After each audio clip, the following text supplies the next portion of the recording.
안녕하십니까. 지금부터 예도는 헤겔의 엔치클로페디에 관하여 살펴보겠습니다. 엔치클로페디, 엔사이클로피디어, 백과사전, 독특한 제목이죠. 이 작품은 헤겔의 전체적인 사유에 있어서 전체 설계도, 논리학을 부분적인 설계도라고 한다면 엔치클로페디는 전체적인 설계도, 해결 사유에 있어서, 그래서 오늘은 이 작품에 대한 전체적인 구조와 특징에 관하여 오늘 살펴보도록 하겠습니다. 정말 중요한 거겠죠. 예도가 정신현상학을 이미 7편에 걸쳐서 단편 강좌로 나누어서 이미 해놓은 게 있고, 논리학과 엔치클로페디 드디어 오늘 강좌를 열게 됐습니다. 사실 이것은 엔치클로페디는 헤겔의 전체 설계도지만 여러분들이 헤겔의 대논리학과 소논리학으로 알려져 있는 그것은 바로 대논리학은 다른 게 아니라 헤겔이 논리학이라고 비센샤프트 데어 로직이라고 하는 1812년도에 출간되었던 그 작품을 논리학 따로 논리학이란 제목으로 냈던 그 책을 대논리학이라고 하고, 이것이 이제 엔치클로페디에서 확장되거든요. 그러니까 논리학 2부가 자연철학, 3부가 정신철학 이래 나갑니다. 그러니까 자연철학과 정신철학을 붙여서 대논리학을 확장시킨 게 그죠? 일부가 논리학인데, 이 논리학이 그 전에 썼던 그 대논리학의 내용을 대략적으로 전체적으로 거의 다 담고 있어요. 그러니까 이것을 소논리학이라고 부르게 됐어. 그러니까 대논리학은 1812년에 출간된 따로 출간되었던 헤겔의 작품이고, 그 다음에 소논리학은 이것을 엔치클로페디라고 하는 전체 체계 안에서 자연철학과 정신철학을 따로 집어넣어서 1부 논리학, 2부 자연철학, 3부 정신철학 이렇게 나누어서 고찰한다고 해서 이것을 소논리학이라고 합니다. 그래서 어떻게 보면은 정신철학이라고 하는 거는 헤겔의 정신현상학의 주관정신, 객관정신, 절대정신을 전부 다 집어넣어서 또 다시 조금 약간 다른 방식으로 이야기를 하는 건데 거의 비슷합니다. 그 순서도 그렇고, 그 다음에 자연철학은 물리학, 화학, 생물학 이렇게 나누어지고, 그 다음에 논리학은 이제 대논리학과 또한 그 내용이 비슷하고 거의 같이 간다는 거예요. 그러니까 여러분들이 엔치클로페디의 구조 전체를 알기 위해서는 논리학을 꿰뚫어야 돼. 논리학을. 그러니까 대논리학이라고 알려진 것은 엔치클로페디의 일부에 들어있는 논리학의 이 부분을 제대로 알게 되면은 엔치클로페디의 전체의 자연철학만 이제 공부를 하게 되면 전체를 여러분들이 이해한다라고 볼 수 있어요. 그래서 핵심은 논리학에 있습니다, 여러분. 그래서 이 백과사전이라고 하는 엔치클로페디의 전체 제목도 엔치클로페디 der philosophischen Wissenschaft im Grundrisse 이래 나갑니다. 그러니까 그룬트리스는 뭔가 하면은 마르크스의 작품 안에도 그룬트리스가 있죠, 그죠? 이것은 요약이라든지 전체적인 개관 이런 뜻이에요. 그러니까 이것은 하이델베르그 대학교에서 강의를 열면서 자기가 강좌의 전체적인 어떤 그 구조를 제시하기 위해서 그 뒤에 쭈자쭈를 붙여서 끊임없이 확장되어서 나타났던 작품인데, 이 엔치클로페디는 그러니까 논리학과 함께 그죠? 헤겔 사유의 전체를 구성한다라고 볼 수 있습니다. 그러니까 이 작품을 이제 보게 되면 여러분들이 헤겔 사유의 전체적인 지형도, 그죠? 토포그래피를 확실하게 붙잡을 수 있게 되는 거죠. 그래서 엔시클로페디는 매우 중요하다라고 할 수가 있습니다. 그래서 예도는 일부 논리학 부분을 핵심적으로 다루면서 이 엔시클로페디의 전체적인 구조를 살펴보도록 하겠습니다, 여러분. 서문에서 말하듯이 이 엔시클로페디도 역시 형식 논리학과 변증법 논리학을 구분하면서 출발하게 되는데, 형식 논리학은 역시 칸트의 순수 이성 비판, 실천 이성 비판, 그 다음에 판단력 비판을 비판적으로 고찰하면서 자기의 논리학이 형식 논리학이 아니라 칸트의 변증법 논리학이라고 하는 것을 밝히려고 하는 거예요. 그러니까 왜 형식 논리학인가 하면은 헤겔 역시도 특히 오성의 범주라는 개념이 있죠. 오성의 범주라는 것은 어떻게 보면은 이것이 그 아리스토텔레스로부터 출발하는 그러한 범주론과 연결되어 있고, 이것은 결국은 인식 주관의 판단이라든지 인식 주관의 또한 추론, 판단, 그 다음에 어떤 설명, 이런 것들을 갖고 있다라는 거예요. 그래서 이것은 선언적 형식으로서 칸트한테 있어서는 어떤 내용을 소거한 사유의 형식에 들어간다라는 거예요. 그러니까 이것은 사유의 형식에 불과한 것이지 무슨 그 안에 어떤 특정한 내용을 갖고 있어서 그것이 변증법적인 어떤 그러한 생명의 변화라든지 그 다음에 되어감의 법칙을 함께 말하는 게 아니라 단순히 주관적 형식에 불과한 거라는 거예요. 그리고 실천 이성과 판단력 비판 역시도 이러한 범주, 칸트의 오성의 범주 개념에 근거하여 다른 방식으로 전개되는 거기 때문에 이런 것들은 형식적인 논리학에 불과하다는 거예요. 그래서 칸트는 헤겔은 칸트가 나누어 놓았던 이 두 가지 범주를 통하여 나타나는 현상과 물 자체의 개념을 이제는 완전히 바꾸어서, 그죠? 완전히 바꾸어서 이 주관에 있어서, 그죠? 그게 신에 대한 안티노미는 뭐예요? 예를 들면 칸트한테서는 감각 직관으로 들어온 신에 대한 계시를 통하여 들어온 개념이 있겠죠. 그런데 이러한 것이 신의 전부냐 했을 때 아니라는 거예요.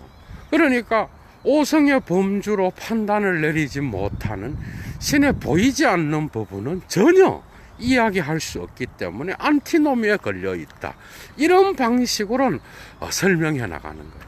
그러니까 이러한 칸트가 현상과 물 자체를 나누면서 에얼샤이눈과 딩한 지희를 나누면서 갈라놓았던 이 이분법을 형식 논리학이라고 비판을 하면서 이 불완전성을 변증법 논리학으로 이것을 해결하려고 하는 거예요. 그러니까 결국은 칸트에 대한 비판, 그리고 이것이 피테로 연결되면서 그거 역시도 형식적인 주관주의에 붙잡혀 있으며, 또한 쉘링 역시도 이러한 피테의 어떤 그러한 지적 직관에 근거하여, 그죠?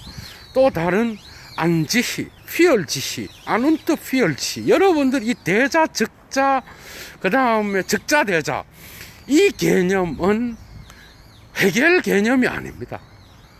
헤겔이 쉘링한테서 갖고 온 개념이에요. 이게 헤겔의 변증법의 이 개념은 역시 쉘링의 동일자를 설명할 때에 그 개념과 일치하는데, 이 동일성의 철학력, 동일자의 이 개념 역시도 셸링이 피테를 비판하면서 자기 철학을 수행할 때 갖고 온 개념인데, 이것을 칸트는, 아니 헤겔은 이미 그 전에 피테와 셸링의 철학의 차이라는 그 작품에서 셸링의 동일성에 근거하여 피테를 비판하는 그런 책입니다, 여러분. 결국은 칸트도 비판하죠. 그러면서 헤겔에게, 아니 셸링에게 많은 점수를 주고 있지만, 결국 셸링 역시도 주관적 형식주의에 머물러 있다라는 것. 이것을 어떤 역사라든지 또한 세계라든지 그 다음에 보편이라든지 이러한 체계로 자기처럼 확장시키지 못했기 때문에 이 동일성의 철학 역시도 아리스토텔레스의 범주론에서 출발하는 주관적 형식주의에 머물러 있다는 거예요. 피테 역시도 칸트가 나누어 놓았던 감각 직관과 오성의 범주를 결합시키면서 지적 직관을 이야기하지만, 그 절대자 역시도, 그죠? 그 절대자 역시도 그 형식 논리학, 나는 나다, 동일률에 근거하여 전개되는 것으로 보기 때문에, 이러한 형식 논리학은 극복되어야 되고, 칸트가 나누어 놓았던 물 자체와 현상의 개념을 극복하지 못하는 그런 철학이다, 이렇게 비판하면서 이제 자기 자신의 변증법 철학을 변증법 논리학을 주장하면서 자기의 논리학을 시작하고 있다는 겁니다, 여러분. 그러니까 결국 정신현상학에서도 예도가 이미 했듯이 서문 부분에서 피테와 셸링과 칸트를 형식 논리학으로 몰아가면서 비판하면서 이들에게는 어떤 생명에 움직이는 변증법 체계가 전혀 존재하지 않는 그러한 정태적 주관주의에 머물러 있다라고 비판을 하면서 나가는데, 역시 엔치클로페디아 서문에서도 칸트의 이러한 작품들을 비판하면서 자기 자신의 변증법, 이러한 주관 형식주의적 주관주의 논리학을 변증법적 논리학으로 바꾸면서 자기의 철학을 전개하겠다라고 하는 그러한 방향으로 나가게 되는 거죠. 그러니까 어떻게 보면은 이러한 형식들은 이러한 사유의 전환들은 엔치클로페디에도 적용되고 논리학에서도 적용되는 거예요. 그러니까 엔치클로페디에서 나타나는 논리학은, 그죠? 대논리학에서와 같이 그렇게 전개되는데, 그 전에 그의 논리학은 철저하게 칸트와 피테와 셸링의 어떤 주관주의적인 그러한 형식 논리학에 머물러 있는 게 아니라 변증법적 운동을 통하여 내용을 소고한 형식이 아니라 내용을 함께 포함한 그러한 철학이라는 것을 밝히고 있다라는 겁니다. 그래서 헤겔은 엔치클로페디의 일부 논리학 이전에 자기의 철학은 변증법적 운동에 근거한, 그죠? 그러한 논리학으로서 이러한 이전 자기 선배 철학자들과는 전혀 다른 방식으로 전개되며 신은 생명이고, 그리고 언제나 자기 스스로 외화가 아니라 어떤 그 분리라 그러죠. 엔트츠바이용이라 그래서 불화라 그래. 불화를 스스로 만들어내면서 그 불화를 통하여 나타나는 대립과 모순을 스스로 극복하면서 통일시키면서 나아가는 화해의 폐열죄능의 그러한 철학을 전개한다라고 이렇게 주장하고 있다라는 거예요. 그러니까 변증법적 운동에 적용되고 있는 안지희, 그 다음에 즉자, 휘열지시, 대자, 아눈트 휘열지시, 즉자대자란 이 개념은 셸링으로부터 왔고, 또 한 가지가 더 있어요. 아리스토텔레스를 비판하지만 이 개념은 헤겔이 받아들입니다. 그게 뭔가 하면은 능동태, 그 다음에 수동태, 그 다음 가능태, 그 다음에 현실태. 여러분, 능동태는 뭐야? 디나미스죠, 그죠? 그 다음에 가능태는 뭐야? 에네르게이아입니다. 그 다음에 이 가능태와 능동태의 어떤 그러한 것을 통하여 현실태가 나타나잖아. 그것을 엔텔레케이아라 그래. 그러니까 이 세 개의 변증법적 운동을 통하여 이것을 그 자기 자신의 헤겔의 즉자 대자, 셸링의 즉자 대자, 즉자 대자, 이 세 개를 이러한 그 아리스토텔레스의 개념에도 적용하여 자기의 변증법적 운동을 설명하고 있다라는 거, 그죠? 그게 아주 독특한 거라고 할 수 있겠죠.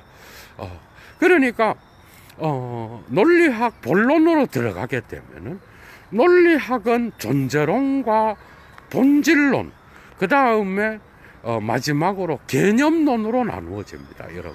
그러니까 존재론은 뭘 다루는가 하면은, 헤겔은 존재론에서 질을 먼저 다뤄. 질.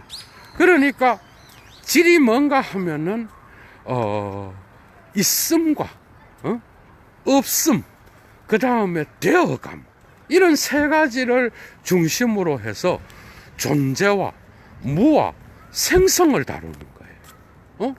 그 다음에 이런 것들을 다루고, 그 다음에 양에서는 뭘 다루는가 하면은 질과 그 다음에 양을 다루거든요. 양은 뭘 다루는가 하면은 일자와 다자를 다뤄.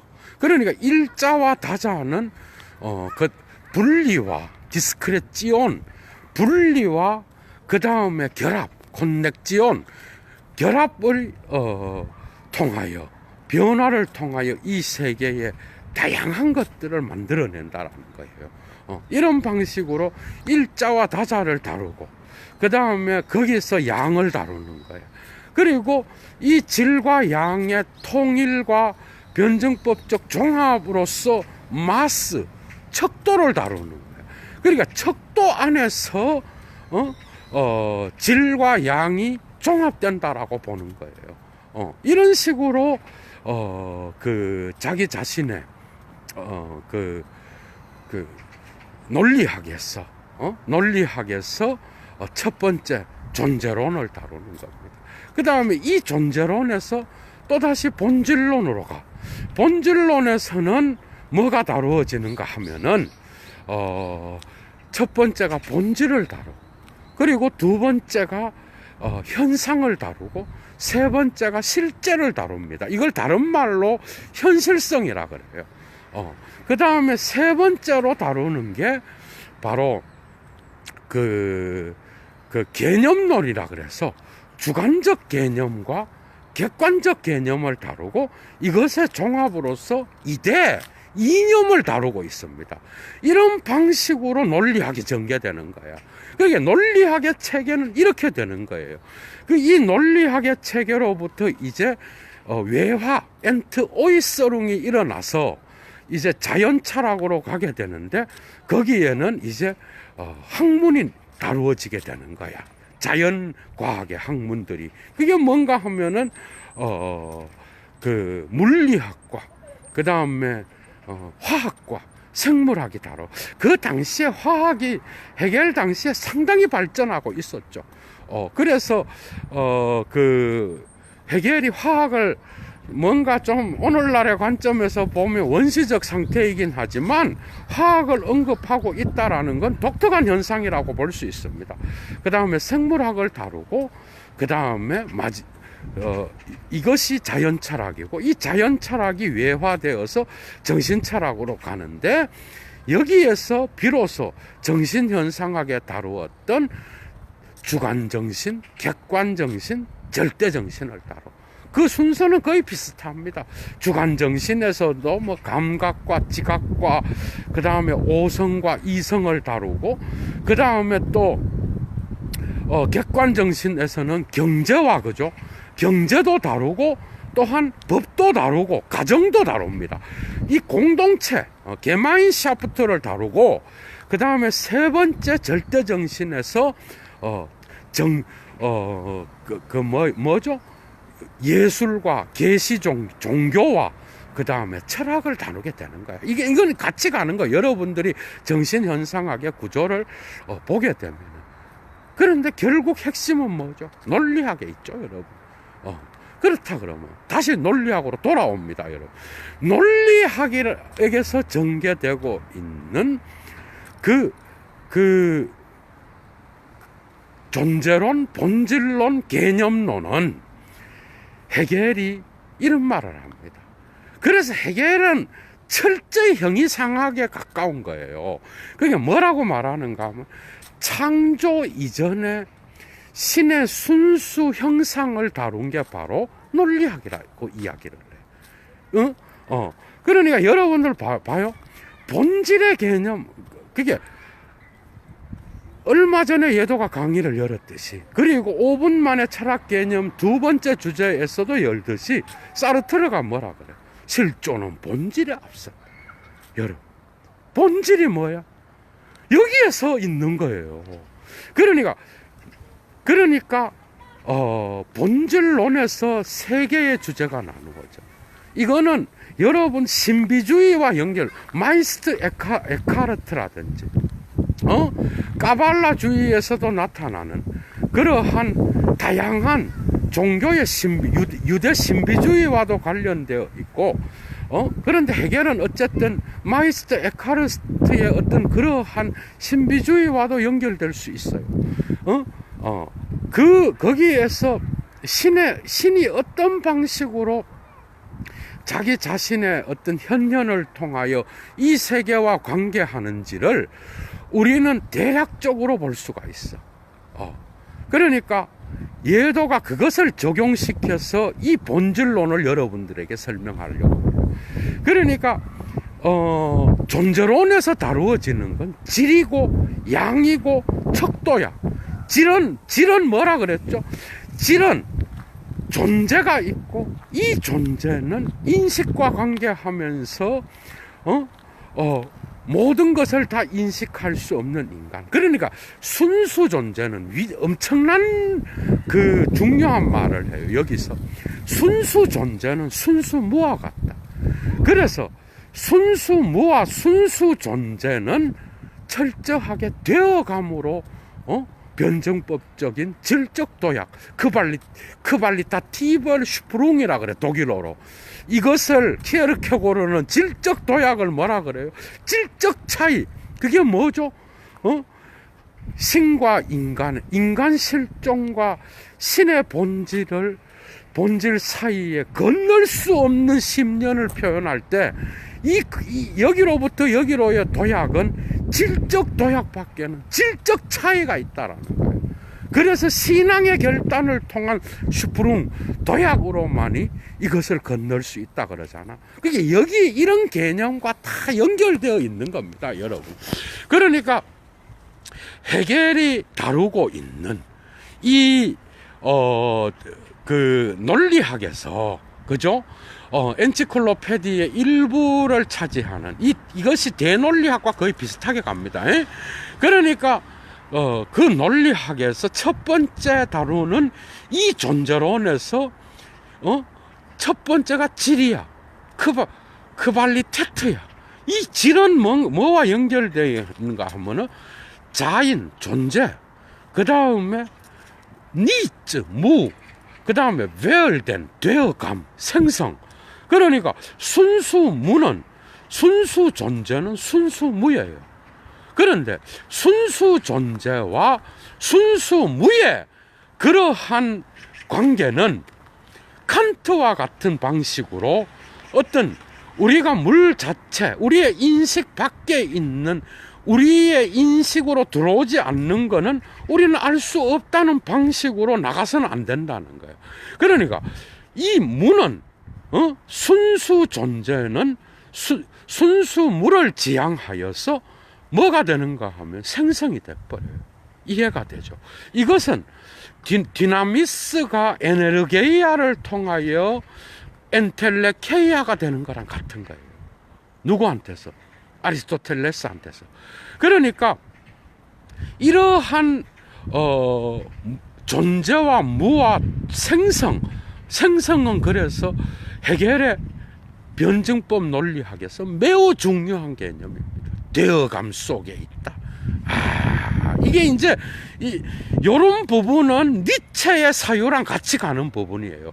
힘의 의지에서 니체가 이런 것들을, 이 세계의 존재를, 그러니까 니체의 요런, 해겔의 요런 사유와 그 다음에 니체의 힘의 생성의 개념은 철저히 헤라클레이토스적이죠. 그죠?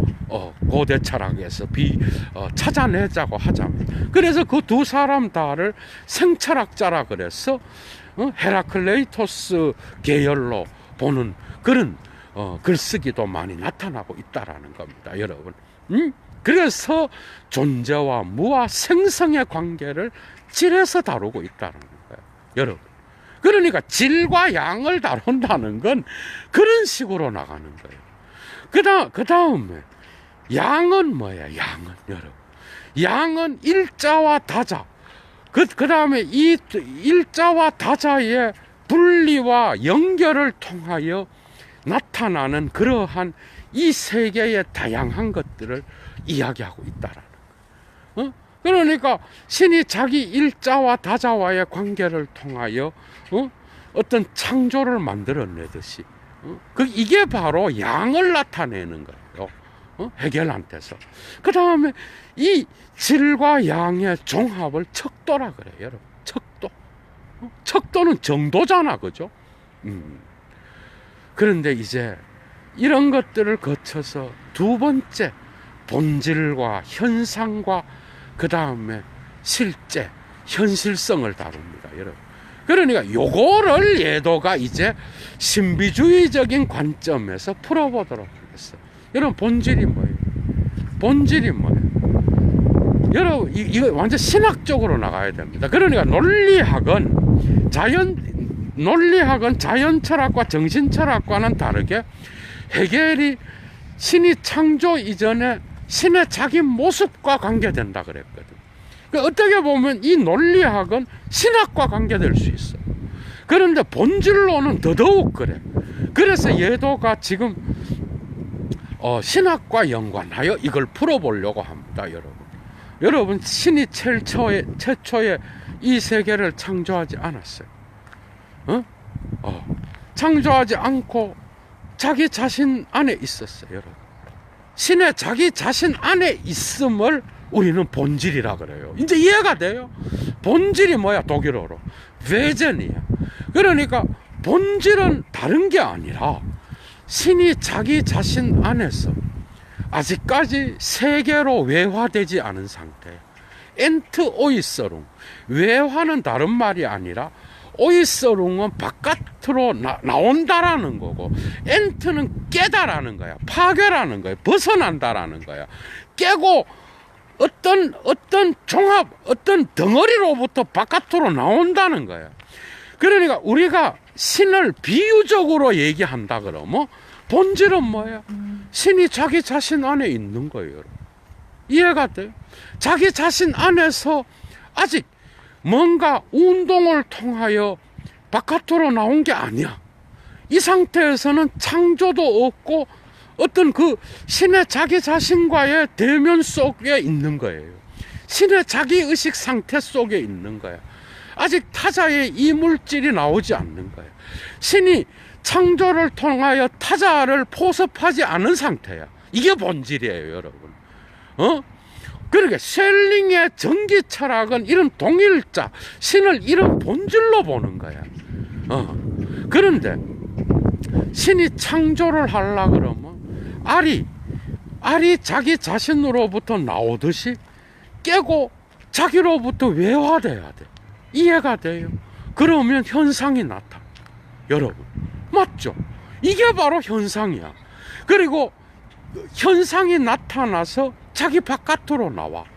이 바깥으로 나오는 과정은 어떻게 보면 신비주의 철학에서, 모든 종교의 신비주의 철학에서, 기독교 신비주의든 유대 신비주의든 신비주의 철학에서는 신이 본질로부터, 본질 상태에서는 자기 의식밖에 없어, 신도. 그런데 바깥으로 나오면서 타자를 창조해내. 야, 이게 신비주의입니다, 여러분. 그러니까 자기 바깥으로 나오면서 타자를 만들어내는, 이게 창조야. 그러니까 자기 자신 안에서 바깥으로 나오면 어야 돼? 고통을 수반합니다. 신이 인고의 고통을 통하여 자기 바깥으로 나오면서 외화가 일어나. 그러니까 신은 자기를 내어주면서 창조를 만들어요. 이해가 되죠? 그러면서 신이 뭔가 본질에 있을 때는 우리가 전혀 몰라. 그런데 자기를 드러내, 바깥으로. 그러면 현상으로 나타나. 이러면서 이 현상과 더불어서 이제 현실성이 창조되는 거예요. 그래서 헤겔은 본질론을 웨젠, 두 번째 에얼샤이농, 현상, 세 번째를 비얼클리히카이트로 다루고 있다라는 거예요. 야, 이게 이렇게 적용되면 이해하기가 쉬워요. 그러니까 엔치클로페디아 논리학의 순서를 따라가자 그러면 존재로는 질과 양과 척도, 마스인데 크발리테트, 크반티테트, 마스. 두 번째, 존재론에서 본질론으로 가면은 본질을 다뤄. 웨젠, 첫째가. 두 번째가 에얼사이농, 현상이고, 세 번째가 비얼클리히카이트의 독일어로. 그러니까 현실성이라고. 그 다음에 이 본질론이 끝나면 이제 개념론이 나타나. 주관적 개념과 객관적 개념. 그 다음에 세 번째가 주관과 객관을 통일한 개념으로서 이념이 나타나. 이대. 그러니까 이념은 뭔가 하면은 헤겔이 자기의 전체 철학 모든 곳에서 이념을 이야기합니다. 이념은 자유와 관계되어 있고, 이념은 언제나 사유의 자기 자신의 어떤 발전이야. 그러니까 표상은 언제나, 사유는, 정신은 최초의 표상을 뭘로 바꿔요? 사유로 바꿔. 게당커, 폴슈텔룽을 게당커로 바꾸고, 그 다음에 이것을 개념으로 바꿔. 베그리프. 그러니까 이걸 절대정신 안에서 보면 뭐 어떻게 돼? 예술 철학에서 두 번째 사유를 통하여 종교 철학으로 가는 거예요. 종교 철학을 통하여 이제 철학으로 절대지가 되는데, 절대지에서 이것이 개념화되는 거예요. 그러니까 이미 동일성이 나타나고 있어. 절대정신의 복귀가 일어나고 있지만 여기에는 미세한 차이가 있는 거예요. 그런 것처럼 이러한 논리학에서도 본질과 현상과 실제는 이런 방식으로 사유하고, 여러분들이 읽어봐. 본질은 자기 자신 안에 있는 거예요, 존재가. 그 다음에 이것이 자기 자신을 창조를 통하여 비존재로 돼버려. 그 다음에 이 비존재가 현상으로 나타나면서 이제 창조의 완성으로서 현실 세계가 나타나는 거예요. 그러니까 이것은 유대 신비주의의 까발라와 다양한 신비주의에서도 나타나고, 기독교 신비주의 안에도 있어. 신은 자기 자신의 안에 머물러 있을 때는 뭐야? 내재적 신이야. 오늘날 기독교 신학에서 내재적 삼위일체와 그 다음에 외재적, 사회적 삼위일체를 얘기하잖아요. 내재적 삼위일체는 뭐야? 삼위일체, 성부, 성자, 성령이 자기 자신의 내적 관계 안에서 머물러 있는 거예요. 신의 자기 의식과 관계되는 거예요. 그런데 이 내재적 삼위일체가 어느 순간에 자기 자신을 희생하여 고통과 어떤 이런 걸 통하여 이 세계를 창조하는 거예요. 자기 자신 안에서 빈 공간을 만들어서 창조의 공간을 만드는 거예요. 그래서 인간과 세계를 창조했다라는 거예요. 이해가 되죠. 그래서 뭔가 내재적 신의 내재적 관계로부터 외화돼서 바깥으로 튀어나오는 거야. 이렇게 됨으로써 현실 세계가 만들어졌다는 거예요. 그러니까 여러분들이 본질과 실존의 개념을 이해하려고 그러면 이 해결의 이 개념에 확실하게 의존하여 여러분들이 씨름해서 이 개념을 획득해야 됩니다. 이렇게 깊은 게 있어요. 그러니까 이 본질론에서 비로소 본질 개념이 나오는 거야. 그러니까 초기 셀링도 신을 이런 방식으로 사유했어. 그런데 후기에 긍정 철학으로 가게 되면서 부정 철학에서는 이렇게 신을 사유했지만 나중에는 인간적 자유의 본질, 인간의 자유는 언제나 신의 자기 외화와 관계되는 거예요. 자기 바깥으로 나가면서 신 역시도 되어가며 있는 거예요. 본질 안에만 있는 게 아니야. 신도 자기를 깨고 나와서 이 세계의 현실성이 될 수 있는 거예요. 이제 이해가 되죠. 이런 방식으로 생각을 하게 되면 여러분들이 그 어려운 독일의 관념론을 깨뚫을 수가 있습니다. 상당히 신학적입니다, 여러분. 이해가 돼요? 뭐 순수 무 무슨 라이네스 자인 순수 존재, 라이네스 니츠 순수 무 외열된 생성, 뭐 이런 개념들로부터 시작해서 무슨 뭐 외전 본질, 그 다음에 또 현상, 실제, 현실성, 이런 것들이 다가 이런 것과 관계되어 있다는 거예요, 여러분. 그런데 해겔의 사유 안에 이러한 실존, 그러니까 신의 본질뿐만 아니라 신의 실존을 이야기하는 거예요, 후기 셀링은. 그런데 해겔은 마치 이러한 신의 실존이 아니라 이 세계 현상을 다 아우르고 신이 자기 자신으로 복귀하는 이런 것까지 이야기해 버리니까 이것을 실존으로 보기는 어렵게 돼버리는 거야. 그것을 후기 셀링은 비판하면서 나오면서 그 인간의 실존, 인간의 고통, 인간의 비애와 분리되어 있는, 그럼에도 신이 자기 바깥으로 나와서 대어감 속에 비얼클리히카이트 현실성을 함께 만들어내는, 마치 과정과 실제에 나오는 그런 신개념을 연상시키는 게 후기 셀링에게도 있어요, 여러분. 연합을 통하여 함께 실존을 형성해 나가는 이런 개념들. 이런 사유가 나중에 키에르케고르에게 영향을 미치게 됐다라는 거야.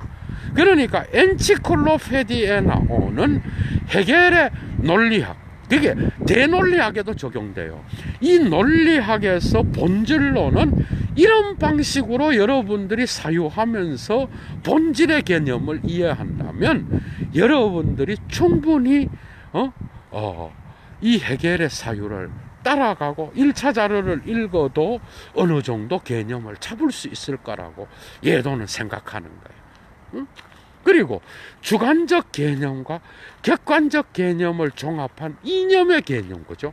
이게 중요한 마지막 논리학에서의 마지막 장인 개념론을 형성하잖아. 이념은 뭐야? 이념은 총체성이에요. 그러니까 여러분들이 해겔 자신이 말하듯이 해겔의 철학에 두 가지 전제가 있어요, 여러분. 그 두 가지 전제가 뭔가 하면은 해겔은 이 순수 사유를 신으로 봅니다, 여러분. 그러니까 신이 전제되어 있지 않으면 진리를 전체라고 말할 수 없어요. 이해가 되죠? 그러니까 진리는 전체야. 그러니까 칸트의 오성을 칸트는 이성을 오히려 안티노미로 갖고 갔는데 해겔이 다는 거는 칸트의 오성을 이성의 가상이라고 해요. 그러니까 변증법적 운동에서 이성이 전체를 통합하고 오성은 단지 그 이성을 실현하기 위한 하나의 단계로 보는 거야. 이해가 되죠? 그러니까 물 자체도 이러한 신의 어떤 그러한 순수 사유 안으로서는 이러한 것들을 다 포괄할 수 있는 거예요. 그러니까 물 자체도 해결한테는 큰 문제가 되지 않아요. 이해가 돼요? 종합이 돼버려. 화해가 돼버려. 체계가 만들어지고 그 체계 안에 안 들어오는 건 아무도 없는 거야. 왜? 거기에는 신이 전제되어 있다라는 거예요. 두 번째, 이러한 신의 전제를 통하여 만들어낸 절대정신, 정신의 개념, 가이스트라는 것은 철저하게 유한자를 포괄하는 무한자의 개념을 갖고 있다라는 거. 그래서 이 무한자의 개념은 철저하게, 그죠? 철저하게 해겔한테서는 자기 철학의 종합의 어떤 그러한 종합과 화해와 그 다음에 또 통일, 그 다음에 하나로 만듦, 이런 것에 어떤 전제가 돼버린다는 거예요. 그게 그의 철학의 전제는 절대자, 절대정신이요, 절대정신의 행위는 종합이에요. 통일이고, 그 다음에 그 안에는 물 자체까지도 포함하는 그런 통일이에요. 거기에는 신의 개념이 들어가 있다라는 거예요, 여러분. 이게 참 독특한, 그러니까 이게 신학인지, 여러분, 이런 신학적 사유가 없이는 해결을 단 한 번도 이해할 수가 없어요, 여러분. 이해가 되죠? 그러니까 이런 신학적 사유가 꼭 필요한 거야. 본질은 완전 신학 개념이에요, 여러분. 그러니까 쉘링의 정기 개념이든 후기 개념이든 간에 사실은 피에테가 이러한 칸트가 자기 자신은 통각에서 자기 자신을 대상으로 볼 수도 있고 대상이 될 수 없는 나가 있다. 이 두 개로 나누면서 뒤에 것을 설명하면서 이율 배반으로 갖고 가는 것처럼 이러한 아페르셉지온의 개념에서 나타나는 그러한 것들이 이제는 뭐야? 누구야? 피에테로 가면은 이 자아가 칸트가 한계를 그려놓았던 자아가 뭐가 돼? 절대자아가 돼버려. 아프졸루테스 이히가 돼버려. 그러니까 이미 인간이 피에테로부터 이미 인간이 신의 자아를 갖고 있는 것처럼 돼버린 거예요. 어떻게 보면 상당히 칸트에서 피에테로 가면서 이미 신의 절대성이 들어와 있다라고 보면 돼요. 그런데 이것을 또 다른 방식으로 동일자의 개념을 갖고 와서 설명하면서 지적 직관을 이야기하는 이 쉘링을 거쳐서 해겔로 가면서 이건 절대 정신이 되어버립니다. 그러니까 해겔의 역사 철학, 그 다음에 모든 철학들은 이러한 엔치클로페디를 세밀화하는 이 설계도에서 세밀화된 거야. 전부 다 강좌잖아. 역사 철학, 미학, 그 다음에 또 법 철학, 이런 거. 그러니까 이런 것들이 종교 철학, 그 다음에 역사 철학, 법 철학, 예술 철학, 이런 것들이 전부 다, 그 다음에 철학사, 이런 것들이 전부 다가 이러한 엔치클로페디의 설계도를 세밀화한 거라고 보면 돼. 그러니 이 설계도에 맞추어서 엔치클로페디는 해겔의 전체 철학의 모형을 보여주는 그런 구조라고 할 수가 있습니다, 여러분. 그래서 예도는 논리학을 볼 수 있는 중요한 엔치클로페디의 일부를 형성하는 이 논리학이 어떤 방식으로 구성되는지를 오늘 여러분들에게 가능하다면 전체적인 그림을 보고, 그리고 어느 정도 그 해결의 사유를 따라갈 수 있기 위한 어떤 그런 것들을 그려보았다.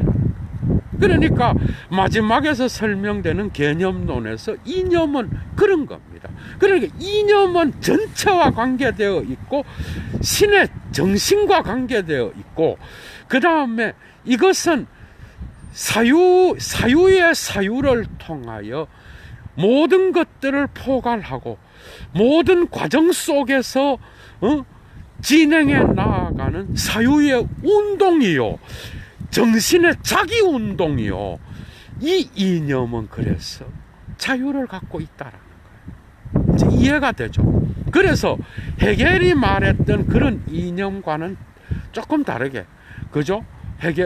칸트가 말했던, 칸트는 이념을 뭐라 그래? 통각 이후에서 이야기하면서 이념은 언제나 오성의 한계 안에서 나타나는 그러한 어떤 이율 배반으로서 신, 영혼, 그 다음에 또 그 자유, 이런 개념과 관계되어 있는 오성의 한계로서는 도저히 파악될 수 없는 오성의 범주를 넘어서 있는 그러한 부조리, 이율 배반, 그 다음에 또 오성으로서는 생각할 수 없는 그런 것들을 이념으로 갖고 가잖아, 그죠?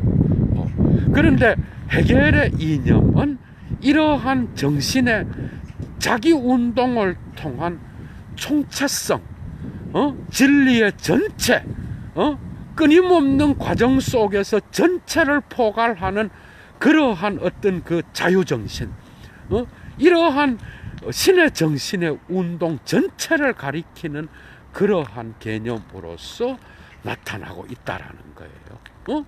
그래서 주관적 개념과 객관적 개념은 이념 안에서 통일된다라고 봤다라는 거야.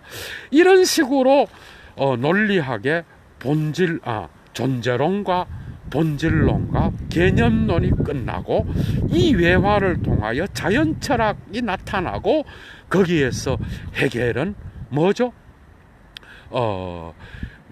물리학, 그 다음에 화학, 생물학을 다루고 이 외화를 거쳐서 정신철학이 나타나는데 거기서 주관정신, 객관정신, 절대정신이 나타난다 그래고, 이 정신철학은 정신현상학과 비슷한 구조를 갖고 있다라는 거. 이해가 되죠? 그러니까 엔치클로페디의 1장은 대논리학, 논리학과 같고, 그 다음에 2장 자연철학만 요 부분만 이제 첨가된 것이고, 마지막에 정신철학은 정신현상학과 같이 간다는, 이런 점에서 엔치클로페디의 방대한 양 역시도 여러분들이 정신현상학을 어느 정도 파악했다면 일부의 논리학이 정말 중요한 그러한 과제로 남게 되는데, 오늘 예도가 그 부분을 집중적으로 다루면서 여러분들이 엔치클로페디를 이해할 수 있게끔, 그죠? 그 부분을 집중적으로 강좌를 열었습니다. 자, 여러분들이 엔치클로페디, 그 다음에 대논리학, 오늘 강좌를 집중적으로 고찰하면서 이것을 바탕으로 여러분들이 헤겔의 사유의 그러한 모형도와 설계도와 지형도인 이 논리학과 엔치클로페디를 여러분들이 한번 접근해 보면 어떨까 하는 그런 생각입니다. 자, 얘도 물러가겠습니다. 좋은 하루 되십시오. 주스.